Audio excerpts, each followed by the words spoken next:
Soros మీదన నిజమైనటువంటి యుద్ధం వాళ్ళ దేశంలోనే ప్రారంభమైన అనాలి. ఎందుకంటే ప్రపంచవ్యాప్తంగా దేశాలలో ఉన్నటువంటి ప్రభుత్వాల్ని కూల్చి తమ ఇష్ట ప్రకారం నడపాలనుకునేటటువంటి ఒకప్పుడు బ్రిటిషోడి మనస్తత్వంతో ఉన్నటువంటి సోరోస్ గ్యాంగ్కి ఎలన్ మాస్క్ ఏకు మేకై కూర్చున్నాడు.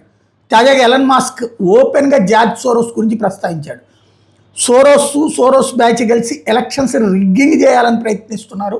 అనేక దేశాలు, ఈవెన్ అమెరికాలో కూడా రేపు జరగబోయే మధ్యంతర ఎన్నికల్ని రిగ్గింగ్ చేయడానికి ప్రయత్నిస్తున్నారు.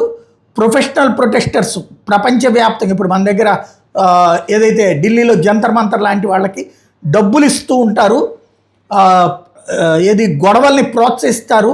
అంటే లైక్ బంగ్లాదేశ్లో, శ్రీలంకలో, నేపాల్లో జరిగినటువంటి తరహాలో వీళ్ళ బతుకు ఏంటి, వీళ్ళు ఎందుకని ఈ విధంగా తయారయ్యారు అన్నటువంటి దాన్ని ప్రజలు అర్థం చేసుకోవాల్సింది, ప్రపంచం అంతా అర్థం చేసుకోవాల్సింది. అదే సందర్భంలో సోరోసోడికి ఉంది $12 బిలియన్ సంపద ఇప్పుడు ప్రస్తుతం. దాన్ని నేను 4 సార్లు కొనగలను, రెచ్చగొట్టద్దు నన్ను అంటూ ఒక భారీ వార్నింగే ఇచ్చుకుంటూ వచ్చాడు.